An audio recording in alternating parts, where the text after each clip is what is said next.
importante para poder entender mejor la fisiología respiratoria y después entender o comenzar a estudiar la patología respiratoria y entenderle a la espirometría. Entonces, recordemos que el pulmón es un órgano parenquimatoso cuya función es la de ser un globo, literalmente se infla de aire, permite el intercambio de gases a nivel alveolo capilar para poder oxigenar la sangre y también eliminar el exceso de CO2, pero este pulmón no se infla por completo.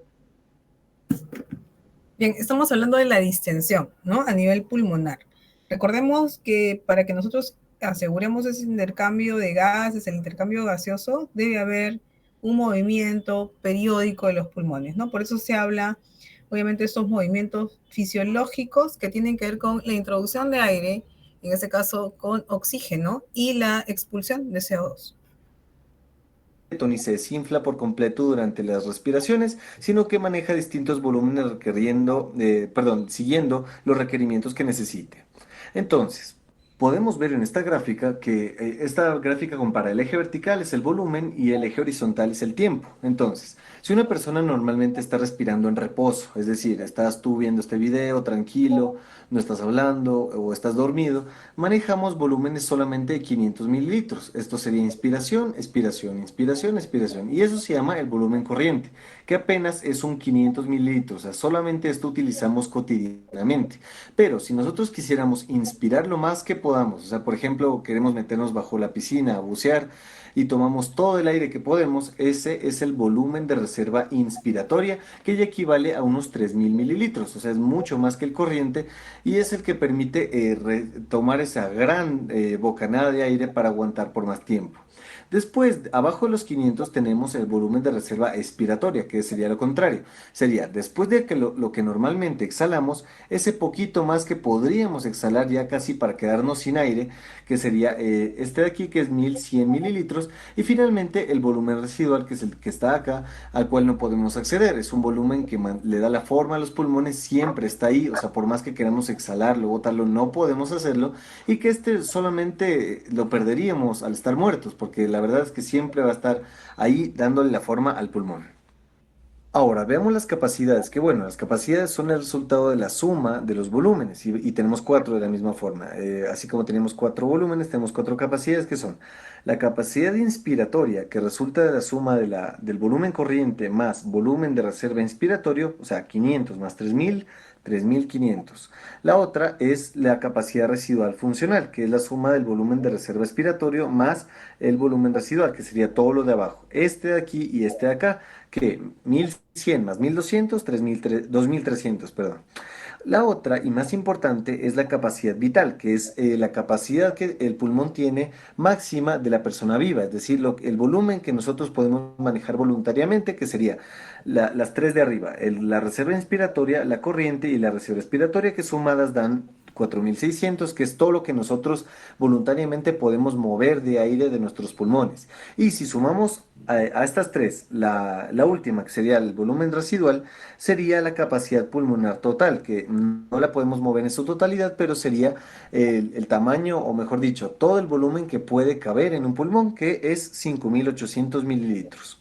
Ahora, hay otros volúmenes importantes para recordar en la fisiología respiratoria que son el volumen respiratorio minuto, que es la frecuencia respiratoria, no cardíaca, aquí me equivoqué, es respiratoria multiplicada por el volumen corriente. Lo normal son 6 litros minuto. ¿Qué quiere decir esto? Que una persona respirando en reposo debería manejar sus pulmones un volumen de 6 litros en un minuto. Si es que fuera menos que esto, sería preocupante porque no funciona completamente el pulmón, ya sea por una causa obstructiva o restrictiva, pero si fuera mucho más que el 6 litros, eso también es preocupante porque quiere decir que el paciente está hiperventilando o está manejando capacidades o volúmenes mayores a los que normalmente debería manejar.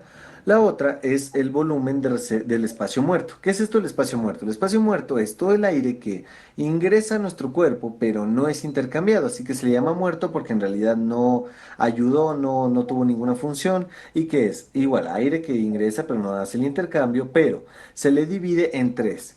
El espacio muerto alveolar, que es todo el aire que logra llegar al espacio alveolar, pero no se intercambia por alguna razón, o sea, hay una pérdida de la integridad de la membrana o, no, o hay falta de irrigación o hay alguna de falla anatómica, lo que sea, pero es aire que sí llegó, pero no se intercambió.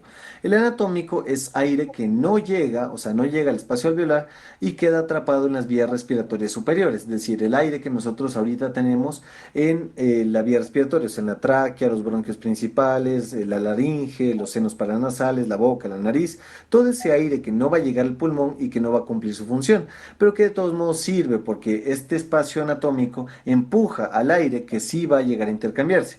Y el espacio muerto fisiológico sería la suma de los dos. Normalmente se espera un espacio muerto de 4,2 litros en un minuto. ¿Qué quiere decir esto? Que una persona normalmente lo que respira 6 litros en un minuto, 4,2 son de espacio muerto, o sea, es que no se va a intercambiar y apenas menos de 2, 1,8 litros es lo que realmente el cuerpo necesita para poder intercambiarse. Y eso es todo, muchachos. Espero que les haya servido el video. Si tienen alguna duda. Bien, interesante, ¿no? Vamos a ir viendo también parte de lo que hemos revisado en el video.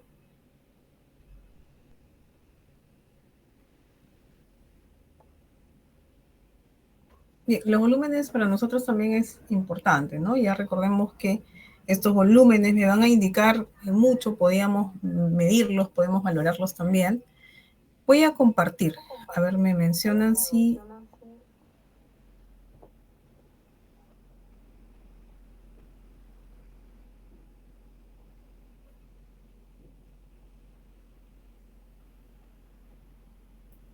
Bueno, ¿se observa? Sí, Miss. Sí, Miss. Perfecto. Bien. Entonces, ya estábamos hablando de la respiración hace un momento y hemos adelantado, ¿no? Que tenemos que ver qué es lo que es la respiración. Todos los movimientos que nosotros vamos a realizar, obviamente tenemos nosotros que es regulado por procesos también fisiológicos. Tenemos sensores distribuidos en todo el cuerpo, ¿no? Que también van a censar el tema de la respiración, si hay mucho oxígeno, si hay poco oxígeno, incluso eso también se asocia a los niveles que se van a encontrar en los vasos, ¿no? Eso, el CO2, el oxígeno que se encuentra dentro de las estructuras también van a ser censados, ¿no? Vamos a tener nosotros algunos receptores específicos de repente en la aorta, receptores también a nivel de lo que es la bifurcación, en este caso de la carótida, ¿no? Entonces son sensores que ven si el oxígeno es el adecuado, si de repente el CO2 está incrementado.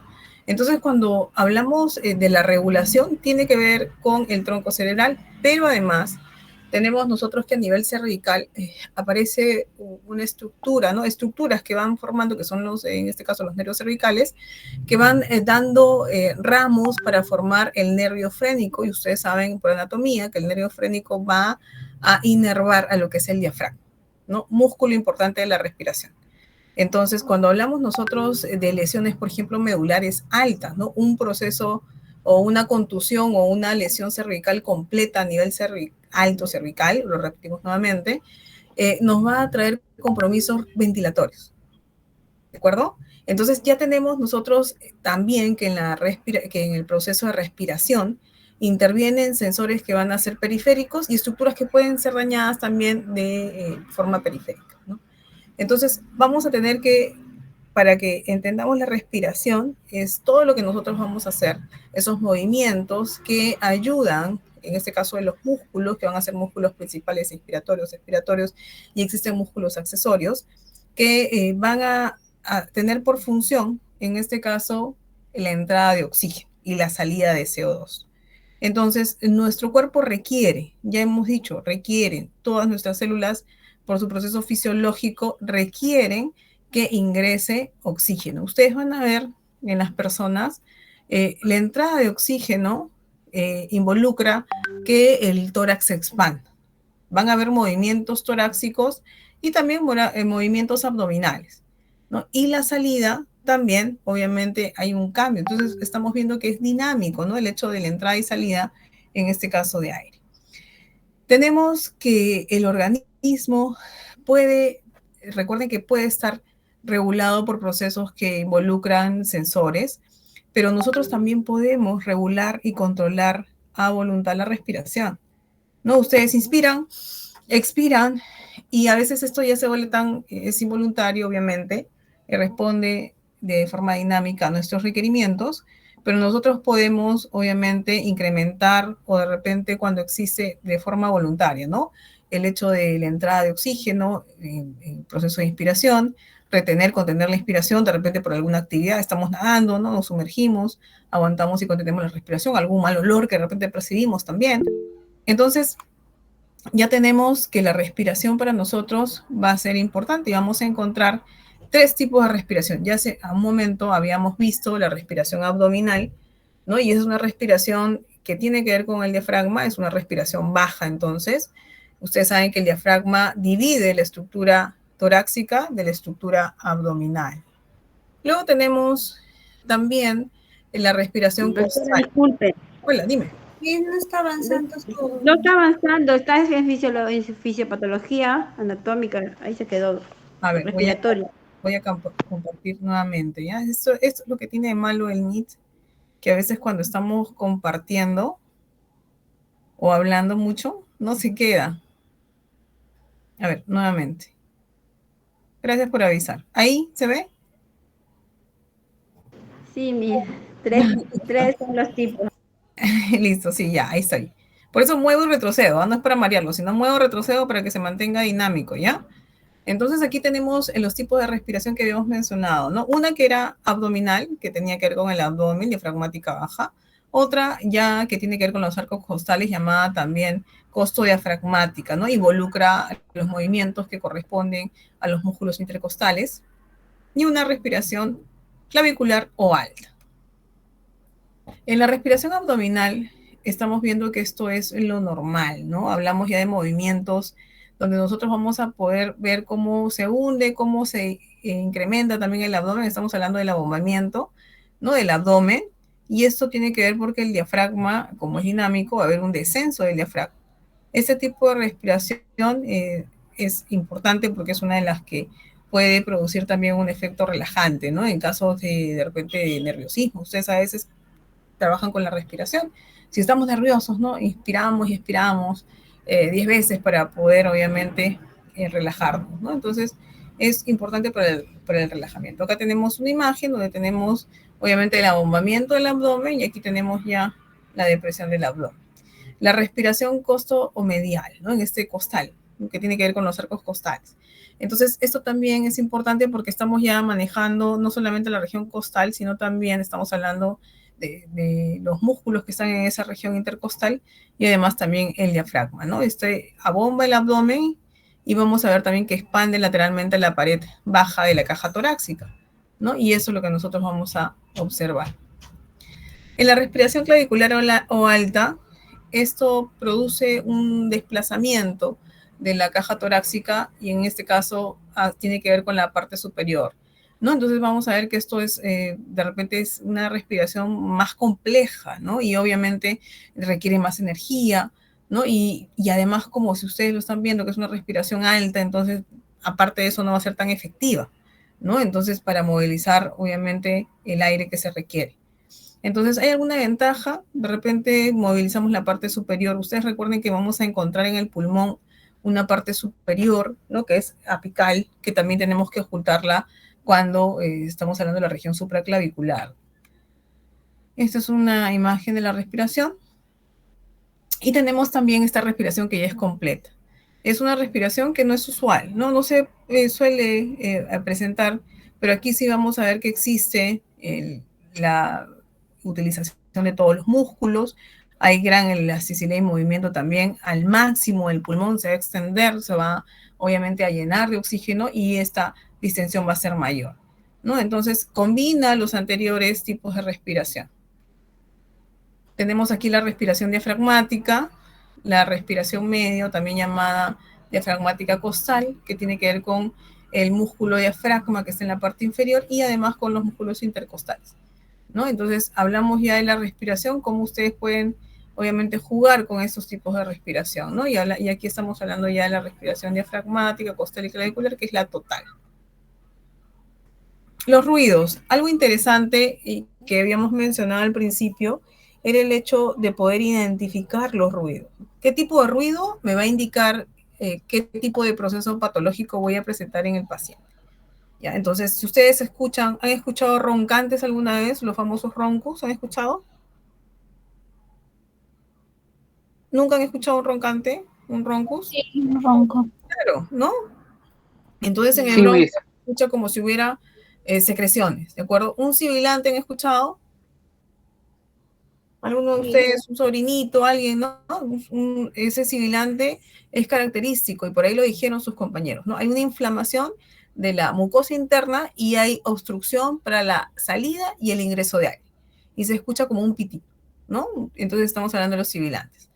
Bueno, vamos a ir viendo cada uno de estos ruidos. Tenemos que para nosotros es importante la técnica de auscultación. Cuando nosotros escuchamos, porque podemos poner también el conducto auditivo, podemos poner la oreja y el pabellón auricular y podemos también escuchar, ¿no? Pero cuando hablamos de un estetoscopio ya es mucho más fácil y eso es una técnica importante de la auscultación para identificar, obviamente, lesiones, ¿no? Entonces, en este caso, vamos a ir mapeando, ¿no? Dónde se encuentra el problema y vamos viendo dónde es el lugar y qué tipo de ruido estamos buscando según la patología también que estamos pensando, ¿no? Entonces, la ocultación es una técnica bastante valiosa para nosotros y nos va a dar muchos datos y podemos llegar a un diagnóstico, ¿no? Entonces, hablamos, recuerden que no solamente es ocultar, es inspeccionar. Hemos visto hace un rato la respiración torácica abdominal, pero también vamos a ver, aparte de esto, si tenemos algún tipo en la observación de contusión, golpe, ¿no? De repente que me podría llevar a imaginar que podría haber alguna lesión. Podemos, además, percutir, podemos, además de palpar, percutir, ocultar, ¿no? Y hemos observado. Entonces, miren ustedes, es bastante amplio el examen que nosotros vamos a realizar. Entonces, hay una ocultación, ¿no? Que nosotros vamos a ir realizando y vamos a ver que la ocultación era antes, así como les había mencionado, ¿no? Aplicamos directamente la oreja, el pabellón auricular. Podemos usar una trompa, antes era una especie de un tubo, como un embudo, obviamente es un poquito más grueso, donde nosotros podíamos también encontrar esos ruidos y esa técnica era bastante utilizada también por parte de las obstetrices, ¿no? En el caso de los bebés, y todavía se usa. Y hablamos de la ocultación mediante estetoscopio, que es mucho más fácil, ¿no? Bien, entonces, bases acústicas. La ocultación debe incluir este análisis que tiene que ser un análisis bastante prolijo, ¿no? Tenemos que hacer un análisis incluso simétrico. Recuerden ustedes que la valoración tiene que ver con el ocultar el lado derecho, con el lado izquierdo, encontrar los ruidos que nosotros vamos a identificar. No solamente es ocultar un solo ladito. Ustedes habrán ido alguna vez al médico, ¿no? Y le habrán visto pues que le pone solamente el estetoscopio en un lado, en dos focos y se acabó. No, no es así. Ya lo vamos a ver, ustedes lo han visto en anatomía también, las estructuras pulmonares, y vamos a ver que es importante que no se nos escape nada, ¿de acuerdo? Y según lo que estemos pensando también. Entonces, vamos a ver que la ocultación es escuchar, ¿no? Escuchamos que los ciclos respiratorios, escuchamos tanto la inspiración como la expiración, que es un ciclo respiratorio. Ojo, eso es un ciclo de respiración. Entonces, hay que ver la frecuencia. Ustedes pueden simular que están de repente tomándole el pulso, pero están mirando la respiración. Hemos visto que hay movimientos. Entonces los movimientos que van a ser torácicos o abdominales los tenemos que ir valorando, ¿no? Y vemos también la intensidad, cómo se producen, que de repente son muy superficiales, ¿no? De repente muy profundos, la duración y la tonalidad. En cuanto a la intensidad, tenemos que ver ese efecto acústico que vamos a tener, ¿no? Entonces la frecuencia del sonido, si ese sonido de repente es constante, cómo se presenta, y la frecuencia tiene que ver con la amplitud de la onda, ¿no? Que nosotros vamos a tener. Entonces, cuando nosotros hablamos de la amplitud, tenemos que ver o escuchar esos decibeles, ¿no? Si es muy amplio y cómo esto se modifica de repente. A ver.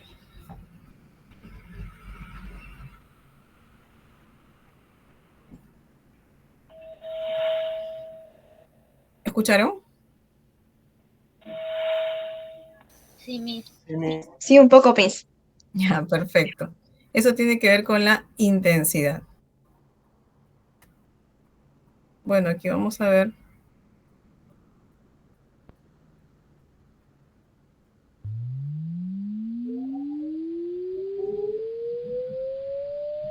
La amplitud de onda. Esa es la intensidad, ¿de acuerdo?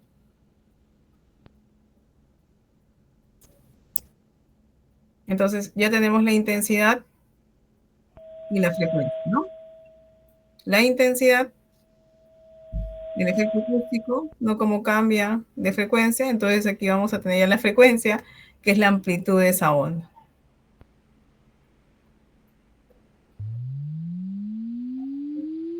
Que tan amplia es la onda.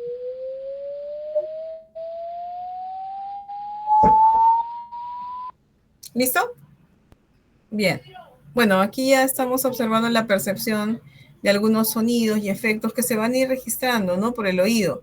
Recuerden que hay sonidos de alta frecuencia, hay otros que van a ser de baja frecuencia, ¿no? ¿Cómo es la frecuencia? Ya vimos la frecuencia, ¿no? El de alta frecuencia. Podemos tener nosotros entonces algunos ruidos que se van a escuchar muy bien, otros que de repente no. El oído escucha ruidos que pueden ser percibidos en decibeles, recuerden eso, ¿ya? O decibelios también le dicen, ¿no? Y las frecuencias son de 16 a 20 MHz. Entonces eso es lo que nosotros vamos a escuchar como rango. Pero lo que nosotros vamos a tener que identificar son los ruidos normales.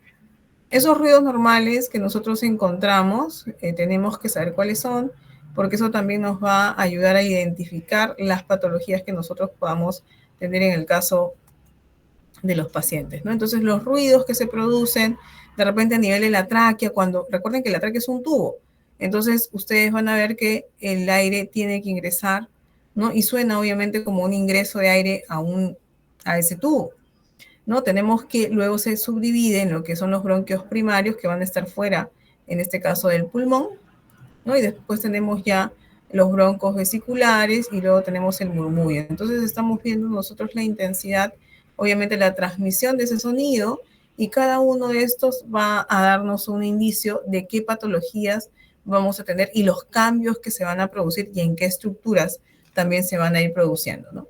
Cuando hablamos, por ejemplo, del ruido traqueal, ¿no? Este ruido traqueal va a variar con el crecimiento y eso tiene que ver con el aumento de la tráquea. Entonces hablamos ya de un ruido que va fácilmente a encontrarse en un niño, ¿no? En los adultos también. Vamos a escuchar.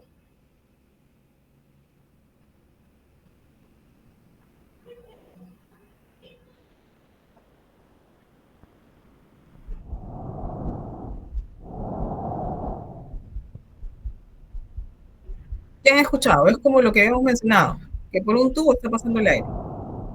¿De acuerdo? No se escucha, Miss. Sí, Miss. ¿No se escucha? Creo que, Sí se escucha. no, creo que primero tienes que descargar. No, sí Se lo... escucha, sí se escucha. Sí se escucha. Sí, atentos por favor, porque ese es un ruido que es como si sopláramos. ¿De acuerdo? Escuchen Sí. otra vez, para los que no escucharon.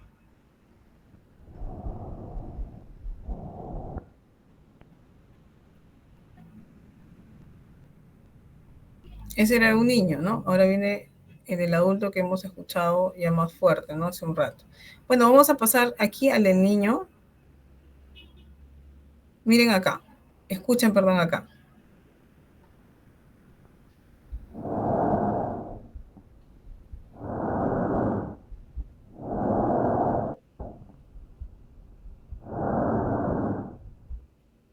Ahora escuchen este de aquí.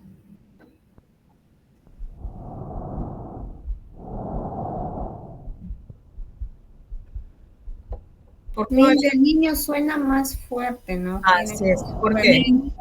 El segundo un poco más lento. Tiene más...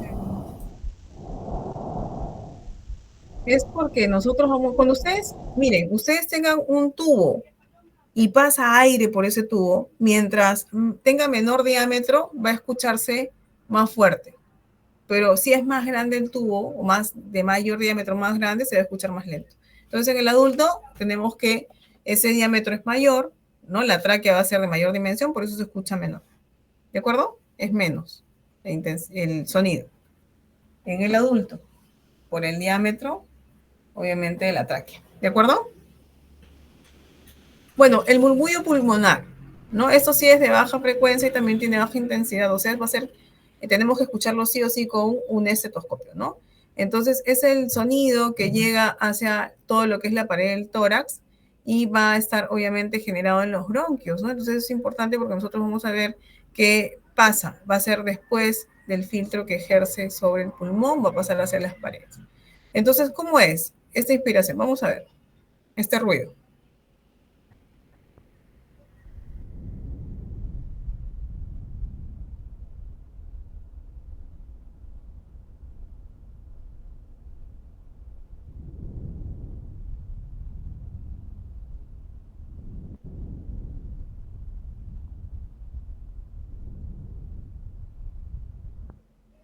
Entonces tenemos dos tiempos, una inspiración y una expiración, ¿no? Entonces ese es el ciclo respiratorio. Y vamos a escucharlo durante todo el proceso de inspiración y además en la mitad de lo que es la expiración, ¿no? Entonces, cómo llega hacia la pared. Bueno, en un adulto de 30 años, este sonido, ¿no? Es un ruido pulmonar normal, ¿no? Entonces es un sonido acústico. Y vamos a ver que tiene una frecuencia e intensidad baja también, ¿no? Ahora vamos a escucharlo en un niño, ya de 2 años.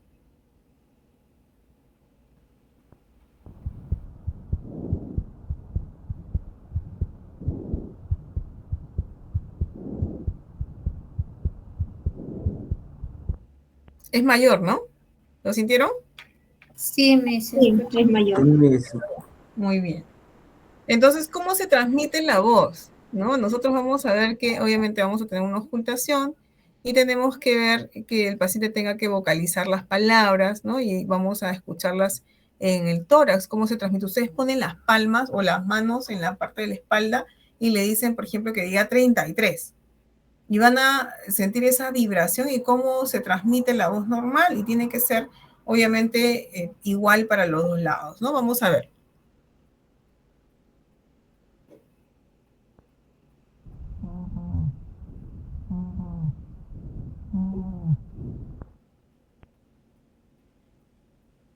¿Ya? Entonces, aquí estamos escuchando la ocultación, ¿de acuerdo?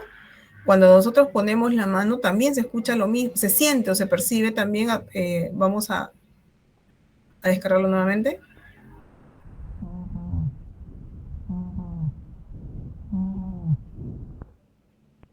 ¿De acuerdo? Entonces, cuando nosotros ponemos el estetoscopio, vamos a sentir, ¿no? Este ruido. Y cuando colocamos las manos, sentimos también las vibraciones de la pared, ¿ya? Esa es la transmisión también de la voz. Los ruidos normales, vamos a encontrar alteraciones de la transmisión del ruido cuando exista algo que se esté interponiendo entre el ruido normal, ¿no?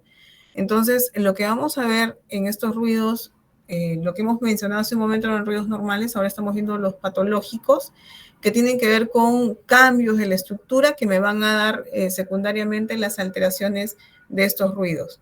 Entonces, encontramos la respiración soplante o soplo tubárico, hablamos de la egofonía, ¿no? ¿Alguno sabe qué es la egofonía? A ver, ¿alguno? ¿Qué es egofonía?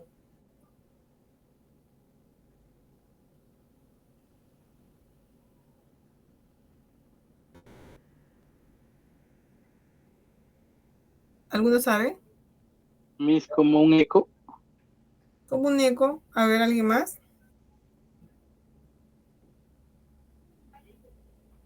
¿Qué es la egofonía?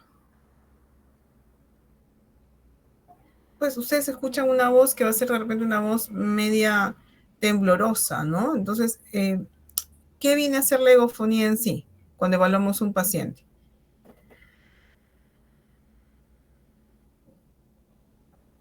¿Qué creen ustedes? Porque tenemos también otros cambios, ¿no? Que ustedes van a encontrar en el proceso de la ocultación. Pero, ¿qué cosa es la egofonía? A ver, ¿alguno ha revisado? Sería importante que ustedes también revisen, ¿no? Los ruidos diversos que vamos a encontrar. Entonces, ¿qué cosa viene a ser la egofonía? ¿Es algún cambio?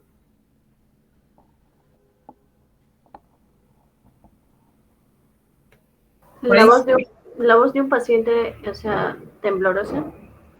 Claro, su compañero dijo algo interesante. Dijo, Cambios. doctora, como un eco me dijo, ¿no? ¿Sí?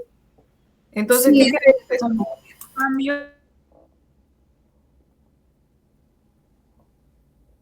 Ya, por ahí se fue el sonido. Entonces, hablamos ya de ese eco, pero es un eco como que tembloroso. ¿Ustedes han escuchado de repente cómo hace la cabra? Ah, ¿sí? Ya lo tengo que hacer para que usted sepa. Es como una resonancia de la voz. Su compañero mencionó como un eco, sí, podría definirse como un eco, pero estamos hablando como que una voz media temblorosa, ¿no? Que se escucha así a lo largo, ¿de acuerdo? Y eso aparece también en enfermedades pleurales, ¿ya? Y bueno, y la transmisión de la voz. Pero vamos a ver ya lo que es, en este caso, la egofonía, ¿ya? Existe un líquido, entonces, que tiene que ver con el espacio pleural, que ustedes recuerden que cuando existe... ¿Se está viendo la imagen de la egofonía? Sí, Miss. Sí, Perfecto. Entonces, cuando hay un líquido, hablamos ya de un derrame pleural. Recuerden que la pleura, ustedes ya lo llevan en anatomía, es la estructura que cubre el pulmón. No son como dos bolsitas. Tenemos una pleura que va a ser una pleura que va a estar ubicada dentro de la pared parietal y otra que va a ser visceral. ¿De acuerdo? Entonces hay un espacio y ese espacio tiene un líquido que es muy escaso, pero podemos tener algunas enfermedades que hagan pues que el líquido o un golpe, un traumatismo, la sangre simplemente sale y se llena justamente en este ángulo costo diafragmático, ¿no? Y lo que vamos a tener es que este líquido va a producir un sonido, ¿no? Entonces, un sonido importante que tiene que ver con esa transmisión de la voz que ustedes han mencionado hace un rato, ¿no? Esta especie de condensación me va a llevar a que tengamos una alteración y la vamos a escuchar muy bonito acá.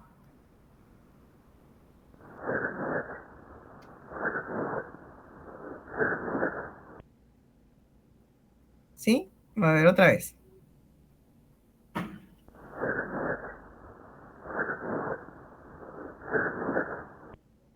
Ya. Entonces, estamos viendo que el ruido no se transmite y se descompone, ¿no?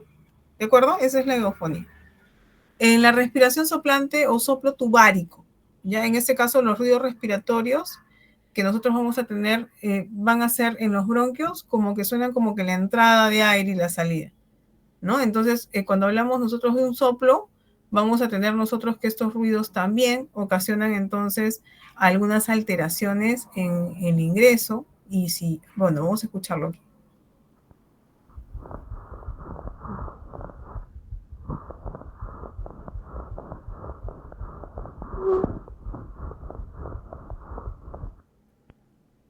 Entonces, ¿lo escucharon? ¿Sí? Miss, es algo que cuando corres, respiras rápido, pero como que te falta el aire, algo así, creo. Claro, pasa a través de una estructura que está condensada y suena así como, ¿no? Como si fuera un soplo, ¿de acuerdo? Adicional que ese soplo tubárico. Otra vez.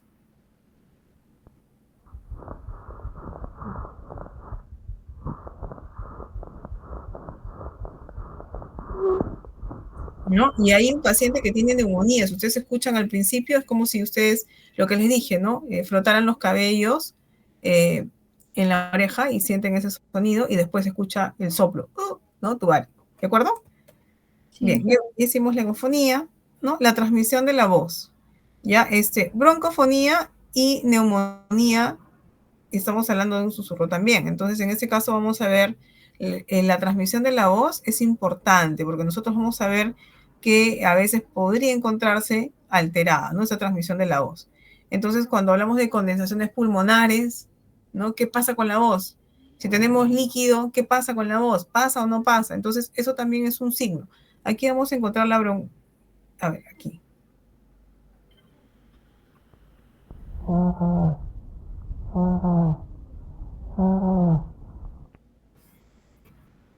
Aquí está vocalizando un número, escuchen.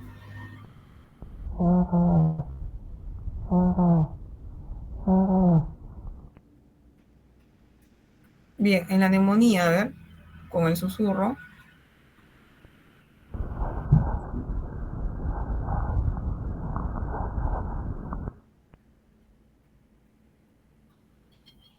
¿Qué escucharon aquí?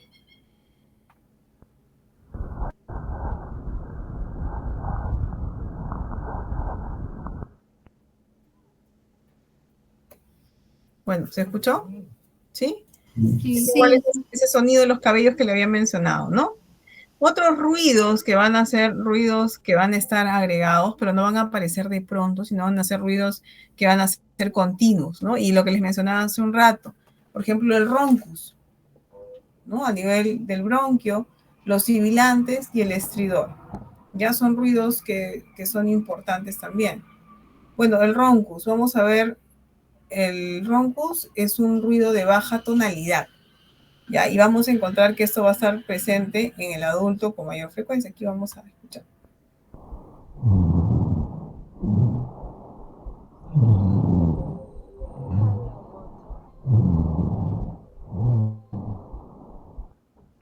Bien, entonces este ronco que ustedes escuchan es bastante frecuente, ¿no? Sobre todo en procesos respiratorios, bronquiales, que está el paciente cargado de mocos, de secreciones y no puede expulsarlas, ¿no? Nuevamente, para el final lo han escuchado yo supongo que antes.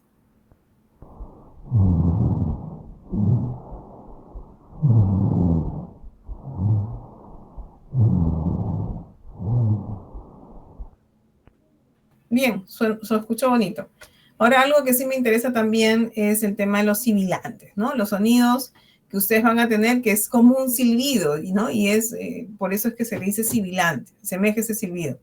Entonces, los ruidos van a ser por una turbulencia, pero esa turbulencia va a estar dada porque existe un incremento, en este caso, de lo que es la dilatación de la mucosa. La mucosa debería estar así, pero como vemos una inflamación, entonces obviamente la mucosa disminuye la luz, el lumen, ¿no? Para que pueda pasar directamente el aire. Entonces, ¿qué se genera? Se genera esa turbulencia. Y esa salida y la entrada de aire se va a alterar y podemos tener roncos, perdón, los sibilantes al ingreso y a la salida también, ¿no? Lo primero que aparece de repente es a la salida, pero podemos encontrarlo en los dos ruidos, entrada en la inspiración y en la expiración. Bueno, vamos a escucharlo.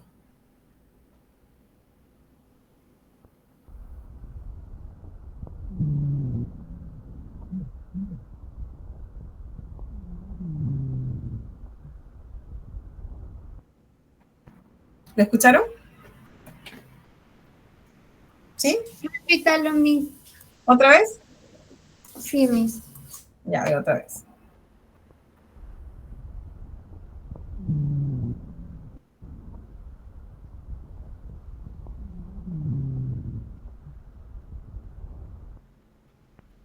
Y eso se da básicamente en los sibilantes en pacientes asmáticos, ¿no? Donde tiene crisis asmática, la crisis asmática es nocturna, reversible, ¿no? Y obviamente esto se puede repetir también y se puede presentar estas crisis cuando hay procesos respiratorios altos, se desencadena una crisis, cuando de repente nos exponemos al polvo, a los ácaros, ¿no? Los pelitos de los animales y somos alérgicos.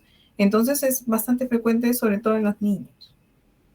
Bueno, entonces estas son importantes grabaciones de ejemplos que se han hecho. Y aquí tenemos, por ejemplo, sibilancias en los casos de bronquiolitis también, ¿no? Sibilancias en los bronquiolitis. A ver, vamos a ver.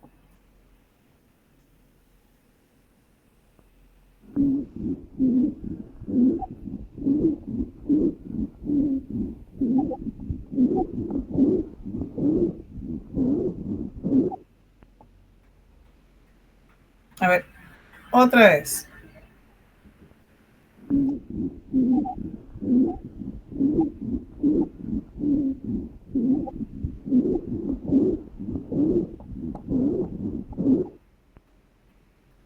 ¿Sintieron? Sí, Miss. Sí, Y Miss. ese sonido más parece como cuando los pacientes usan esa cánula de traqueostomía, acá sobre el cuellito. Ya, entonces aquí estamos hablando de una inflamación del bronquio, pero también una sibilancia. Ya. ¿Ya? Entonces aquí un estertor, lo que hemos mencionado hace un momento, a ver, cuando está ocupada, obviamente, en este caso el alveolo, ¿cómo se escucha?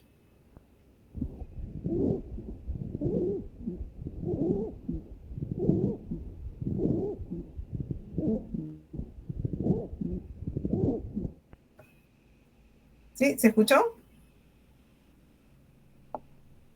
Sí, Sí, Miss. se escucha. Sí, Miss.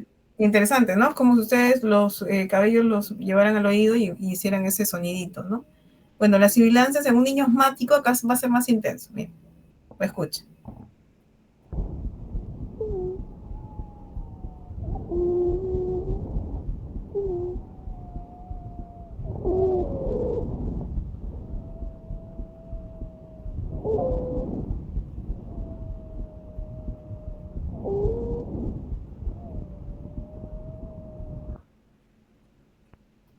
Se escucha muy bonito, ¿no? La sibilancia en niños asmáticos. Sí, sí. Bueno, aquí tenemos unas sibilancias también asociadas a procesos traqueales.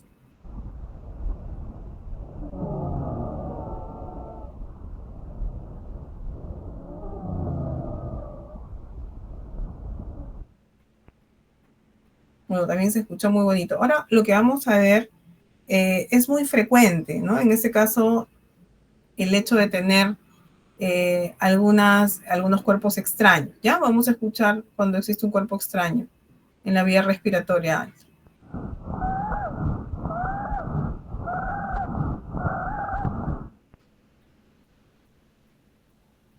¿Sí? ¿Se escuchó? Una sibilancia.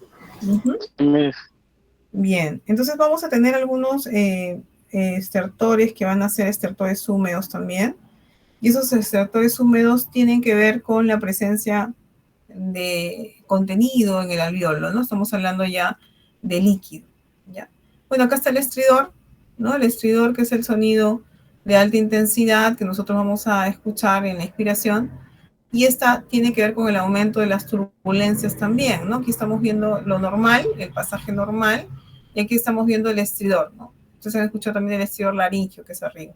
Entonces el estridor, que tiene que ver con la obstrucción y en este caso la turbulencia que va a producir ese sonido. A ver, no avanzó. Ya, ahora sí. Bueno, en el estridor, en el recién nacido, ¿cómo es? Miren.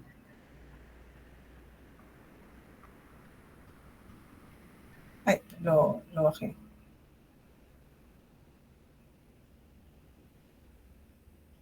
Bueno, ya, lo voy a descargar. Está arriba.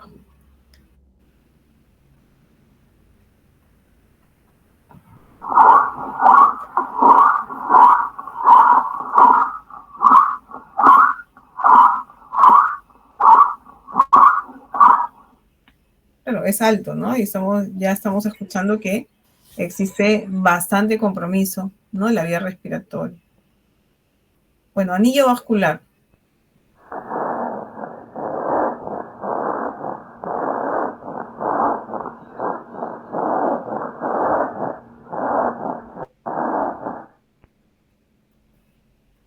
Estridor del niño, a ver.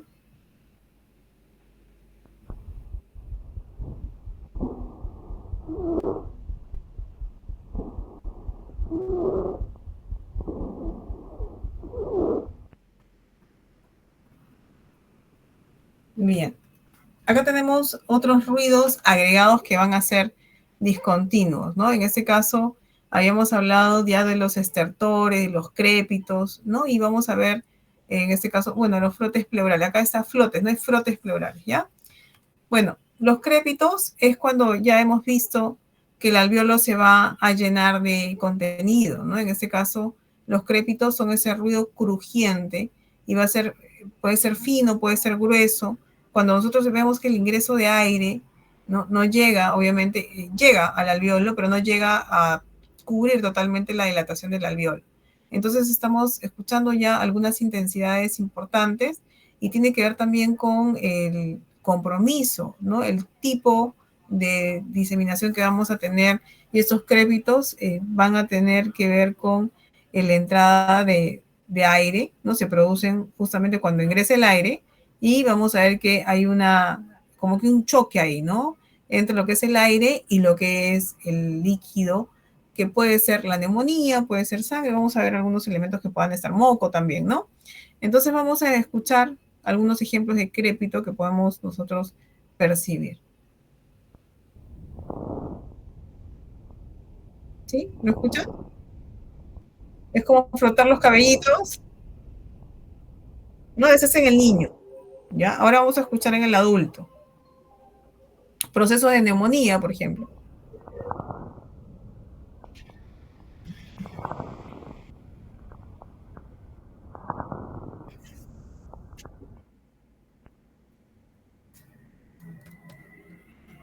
Entonces, estos estertores que nosotros vamos a encontrar, recuerden, ya son estos ruidos, ¿no? Que pueden tener como un burbujeo y vamos a tener que estas van a ser secundarias a alguna secreción, ¿ya? En la vía aérea, que puede ser proximal. Entonces vamos a escuchar algunas. A ver aquí.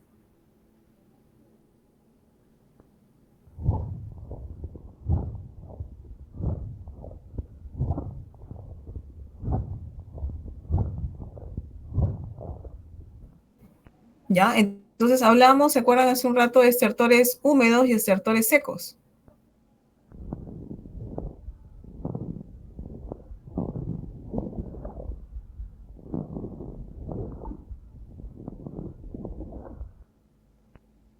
Bien, entonces en este caso tenemos los húmedos, ¿no? Originados porque hay algo, de repente hay líquido en el alveolo, puede haber sangre también, ¿no? Entonces algún tipo de elemento como materia, pus, ¿no? La neumonía. Entonces podemos tener también algunos problemas de origen cardiogénico, ¿no? Esto va a llevar también a un edema y a un incremento obviamente de estos ruidos. Y los estertores secos son aquellos que van a estar asociados básicamente a alguna fibrosis quística, ¿no? Entonces vamos a ver esto importante. ¿Qué cosa es el velcro? ¿Alguien sabe qué es el velcro?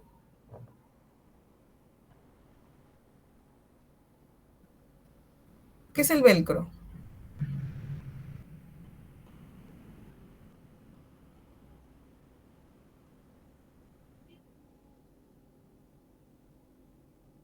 ¿Qué es el velcro? ¿Alguno sabe? No me suena. Ya, ¿para qué se usa el velcro? ¿Saben ustedes?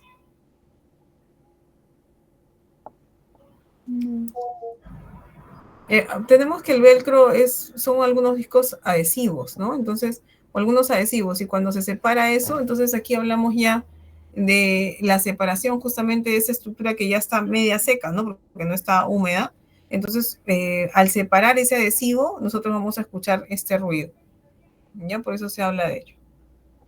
Bueno, ¿cuáles son las causas entonces de los estertores, ¿no? Tanto húmedos como secos. Pueden ser diversos. En este caso hablamos de cuerpos extraños, podemos tener también, recuerden hace un rato hablábamos de algún compromiso asociado que podría comprometer la vía respiratoria, en este cáncer, un cáncer también, ¿no? Que podría ser bronquial, que podría ser traqueal, algo que me esté obstruyendo, en este caso los bronquios también, una inflamación de la epiglotis, un croup, ¿no? El croup es una enfermedad infecciosa donde vamos a tener alteraciones para la entrada de aire, ¿no? Ustedes habrán escuchado la tos, una tos perruna, ¿no? O un proceso inflamatorio de la laringe, de la tráquea, ¿no? Que tose el niño, sobre todo en los niños, ¿no? Ese es un famoso croup, es bastante severo. Bueno, aquí ya estamos viendo los frotes de la pleura. Ya lo que habíamos mencionado también hace un momento, que tiene que ver con, recuerden, esa separación de esas membranas que tiene un líquido que es escaso, ¿no? En este caso, ya ese líquido podría también alterarse y vamos a escuchar nosotros que ese frote justo después del comienzo de lo que es ya la expiración, estamos inspirando y ya al final de la expiración suele acompañarse de un dolor pleurítico, ¿no? Esos son los famosos frotes pleurales. ¿Cuáles son las causas? También se puede deber a una neumonía, secundaria a una neumonía, puede ser por una inflamación de la pleura o también el embolismo pulmonar. Vamos a escuchar un frote pleural.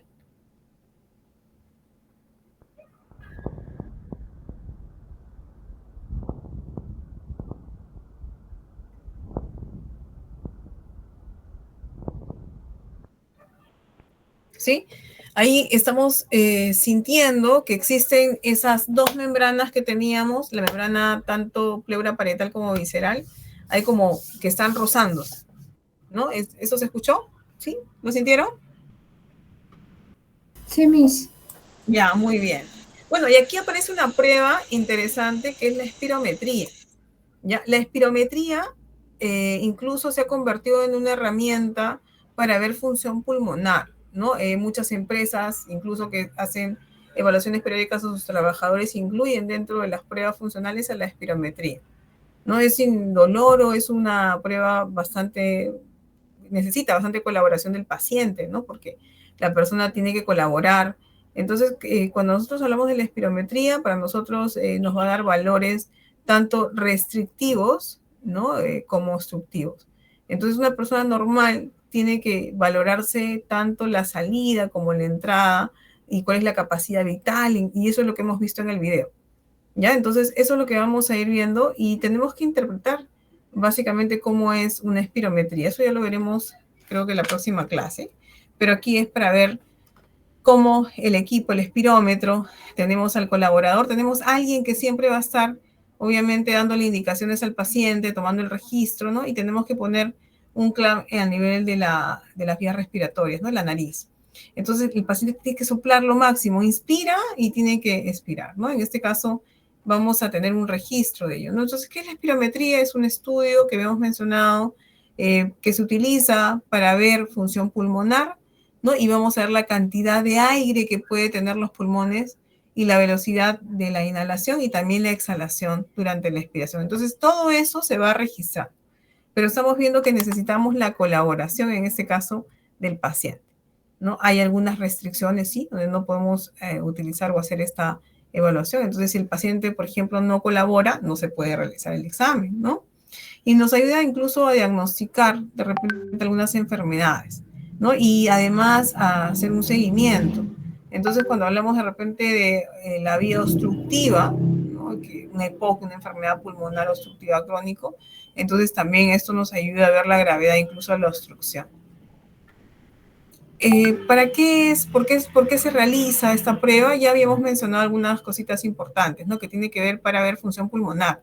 Entonces, indica cómo están funcionando mis pulmones, si la capacidad que tienen son las adecuadas o no. Y además nos ayuda no solamente al diagnóstico, sino también a poder monitorizar enfermedades, ya lo habíamos mencionado también, ¿no? Y esto es importante porque vamos a poder incluso ver el asma, la fibrosis quística, ¿no? También hablamos hace un momento del EPOC, que es una enfermedad pulmonar obstructiva crónica, ¿no? Como si el paciente responde o no responde a los dilatadores que se le está dando en la enfermedad asmática también, ¿no? Entonces, cuando hablamos del diagnóstico de asma, también nos ayuda a un diagnóstico, ¿no? Incluso a ver, en este caso, la gravedad de la enfermedad. Determina entonces la falta de aire, ¿no? Estamos hablando ya de la importancia que tiene en la falta al ingreso, en este caso, en un proceso de asmático, por ejemplo, no hay un adecuado ingreso, ¿no? En la tos y desibilancias también.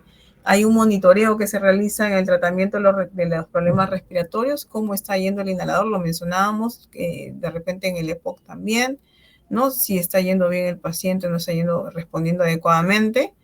Hablamos también de la evaluación de las funciones pulmonares que se tienen en la cirugía. Y además, ¿no? Si estamos hablando de monitorizar problemas, monitorear el tratamiento de los problemas, también tenemos el hecho de poder diagnosticar enfermedades pulmonares, y esto me lleva también a analizar que estas personas de repente no podrían realizar alguna actividad laboral, ¿no? También miren la importancia ya en la etapa laboral. Entonces tenemos algunos parámetros de la espirometría y esto tiene que ver con volúmenes, ¿no? En este caso, el volumen expiratorio forzado en el primer segundo y además la capacidad vital forzada y además el índice de tineo. Entonces, cuando hablamos nosotros ya de esa capacidad, de ese volumen expiratorio forzado en el primer segundo, es la cantidad de aire que yo puedo expulsar en el primer segundo. Bien, una expiración máxima, o sea, tengo que esforzarme al máximo para poder realizar esta expiración, ¿no? Entonces, realizada después de una expiración máxima.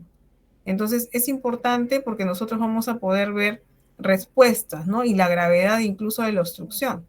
Cuando hablamos del EPOC, ¿no? En el EPOC nosotros vamos a ver que este volumen expiratorio forzado en el primer segundo puede mostrar alguna relación incluso con la mortalidad.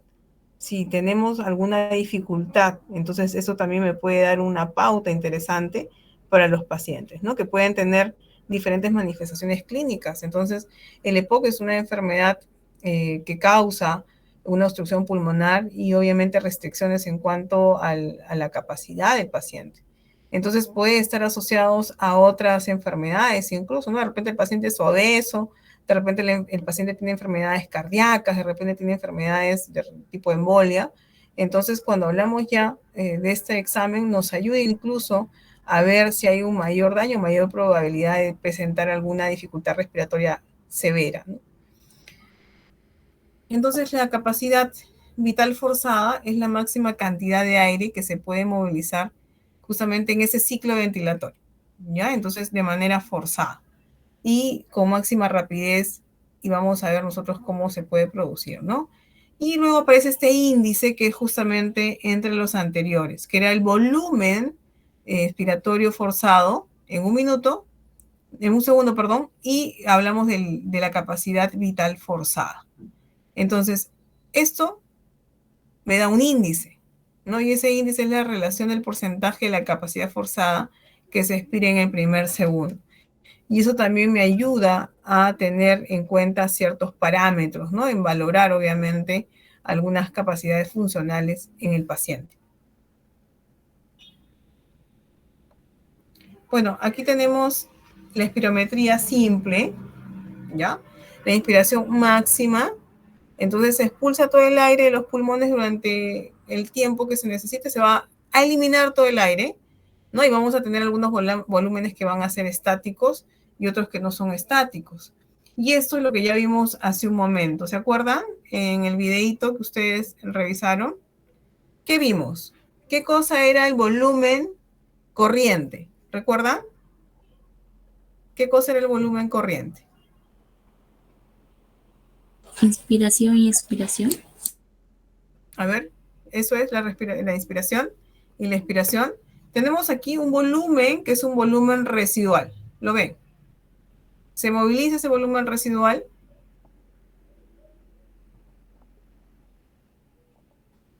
No, profesor. Ay, perdón, no se moviliza, ¿no? Es estático. Y cuando hablamos del volumen corriente, ¿qué cosa era? Lo normal. ¿Ya? Sí, no, no, no. Entonces, Sí, tenemos que tener. el flujo normal, sí, podemos decirlo así, ¿de acuerdo? El volumen corriente tiene que ver con ese flujo normal, ¿no? La mecánica respiratoria, ¿de acuerdo? Lo que nosotros inhalamos, lo que vamos a exhalar, se tiene que medir. Entonces, vamos a tener algunos volúmenes importantes que tenemos que ir describiendo, ¿no? ¿Qué es el volumen tidal? ¿Se acuerdan qué es el volumen tidal? Es la suma total de todo el volumen, 5.800 centímetros. Ya, 5.800, ¿era así? A ver qué dicen, ¿era así? 5.800 dijo su compañero. Es un dato importante, ¿no? Cuando nosotros hablamos sobre todo de los volúmenes. ¿Qué teníamos? Teníamos que ver las capacidades, ¿no? Y esas capacidades están descritas aquí también. La capacidad inspiratoria, ¿qué cosa era? Recuerden que tenemos capacidades que tienen que ver con volúmenes. Ya hemos mencionado volúmenes, ¿de acuerdo? Entonces tenemos la capacidad, por ejemplo, inspiratoria, la capacidad residual funcional, tenemos la capacidad vital, ¿no? Entonces, y la capacidad pulmonar. Ya, esas capacidades las vamos a revisar la próxima clase. Por favor, todos a leer, ¿ya? Si no, no vamos a perder un poquito ahí. Entonces, igual, necesito que ustedes vean los volúmenes, ¿ya? Y también las capacidades, ¿de acuerdo? El volumen corriente, el volumen de reserva expiratoria, ¿no? Hablamos de repente ya también de las capacidades inspiratorias. Entonces, los valores, ¿se acuerdan qué cosa era esto? La capacidad, ¿qué es? El volumen forzada. Capacidad vital forzada. Y acá, Capacidad de volumen final. Funcional. se escucha medio cortado. Capacidad de volumen funcional. ¿Así es? ¿Qué dice?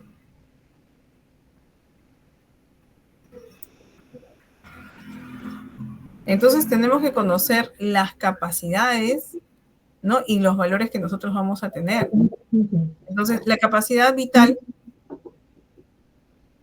¿cuál es nuestra capacidad vital?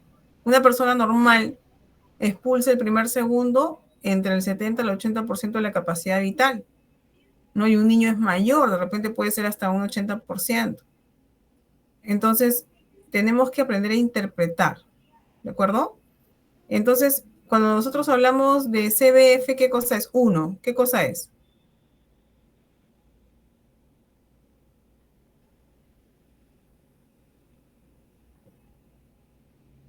¿Qué es el volumen inspiratorio? ¿Perdón? Facilidad. Ojo, que las capacidades vienen de los volúmenes. ¿De acuerdo? Entonces, vamos a revisar, todos ustedes van a tener, voy a ponerlo como tareita, ya, poner y describir las capacidades y los volúmenes. ¿De acuerdo? Porque ya entendiendo las capacidades y los volúmenes, vamos a ver si hay un proceso obstructivo o no hay un proceso obstructivo. ¿De acuerdo? Y eso me lleva justamente a ver la espirometría. ¿Ya? Y hablamos de la capacidad vital forzada, hablamos del volumen de repente expiratorio en el primer segundo, ¿no? Vamos a ver también la relación entre estos volúmenes y el flujo expiratorio forzado. Entonces, solamente son algunos elementos que tienen que ver con palabras que ustedes ya han visto. Entonces, tenemos que ir revisando cada una de estas, ¿de acuerdo? Y vamos a ver las capacidades entonces pulmonares. Cuando hablamos de volúmenes, ¿qué volúmenes revisábamos, se acuerdan? El volumen residual, lo vimos hace un momento. ¿Ya? Eso es el corriente. Ya, y acá arriba el volumen de reserva, vamos a ir en partes, ¿ya? Volumen residual, volumen de reserva expiratoria, ¿de acuerdo? Esto es lo que se queda, volumen de reserva expiratoria después de la expiración. Tenemos el volumen, que es el volumen corriente, ¿no? ¿De acuerdo? Y tenemos el volumen de reserva inspiratoria, que es inspiratoria. ¿De acuerdo? Entonces, esto va a ser la capacidad que nosotros vamos a tener, en este caso la capacidad residual, lo estamos viendo acá, la capacidad residual funcional. ¿De acuerdo? Y la capacidad inspiratoria, ¿cuál será?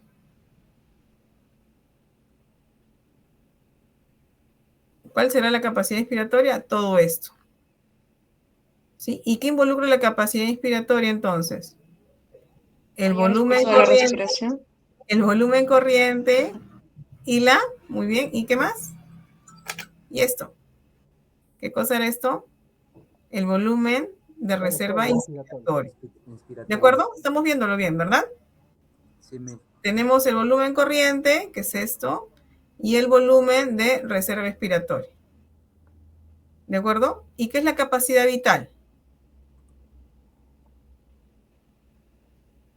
La capacidad vital va a ser... El ¿Qué es esto? volumen corriente. Ya, entonces vamos a tener nosotros que involucra toda la capacidad inspiratoria, ¿no? Que teníamos aquí, que es la capacidad inspiratoria. ¿Y qué más aparte de la capacidad inspiratoria? Y residual. La de residual o reserva. Claro, entonces involucra todo menos la residual. ¿De acuerdo? Y la capacidad pulmonar total sí es todo lo que ustedes dicen. Todo. ¿De acuerdo? Entonces, esto vendría a ser capacidad pulmonar total, ¿no? Esto vendría a ser la capacidad vital, que involucra casi todo menos el volumen residual. ¿De acuerdo? Y tenemos la capacidad inspiratoria, que va a ser, esta va a ser la capacidad inspiratoria. Acá la tenemos. ¿De acuerdo? La capacidad inspiratoria entonces tiene que ver con el volumen corriente y el volumen de reserva inspiratoria. ¿De acuerdo? ¿Quedó claro? Sí, Miss. Ya, entonces cuando hablamos nosotros, en este caso, de volumen residual, es este que no se mueve. ¿De acuerdo? Es un volumen que permanece, obviamente, ahí. ¿De acuerdo? Entonces, este vendría a ser el volumen residual. Tenemos el volumen de reserva. Este volumen de reserva expiratoria. ¿Ya? Y este vendría a ser el volumen de reserva inspiratoria. Inspiratorio. ¿De acuerdo? Y esto viene a ser el volumen corriente. ¿De acuerdo? ¿Ahora sí? Sí, Listo. Bueno, esto ya lo vamos a ir viendo la próxima clase, ¿ya? Los flujos, porque nos vamos a demorar un poquito más. Ya los patrones, bueno, eso es para revisarlo. Pasos que debe realizar antes de la prueba: no fumar, no beber, no ingerir comidas copiosas, ¿no? Y tampoco realizar ningún tipo de esfuerzo físico. Ya eso es parte de lo que es la espirometría. Bien, hasta ahí tenemos alguna pregunta, jóvenes. Bueno, vemos que el pulmón es bastante interesante, ¿no? Hablamos ya de mapear básicamente dónde ocurren estas alteraciones y los signos que vamos a ver. Y luego ya encontramos también las alteraciones fisiopatológicas que nosotros vamos a tener en este caso. Bien, jóvenes, entonces como no hay ninguna pregunta, ya nos estamos viendo el otro viernes. Miss, Dime. por favor, bueno, la clase de hoy día puede subir a la plataforma o ya está subida, pero no la revisamos. Sí, la voy a subir, no te preocupes. Ya, Miss, gracias. La grabación también, Miss, por favor. Ya, listo, nos vemos, cuídense. Gracias. Hasta luego, Miss. Sí, Gracias. buenas noches. Gracias. Buenas noches, que les vaya bien. Buen fin de semana. Chao, Miss. Hasta luego. Gracias, Miss. Mil gracias. Hasta luego, cuídense.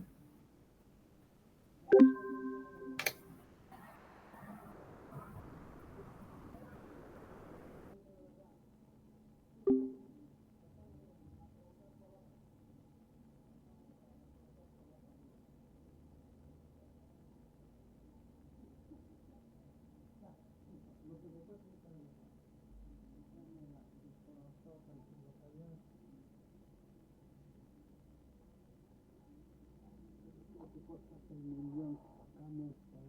Listo, listo.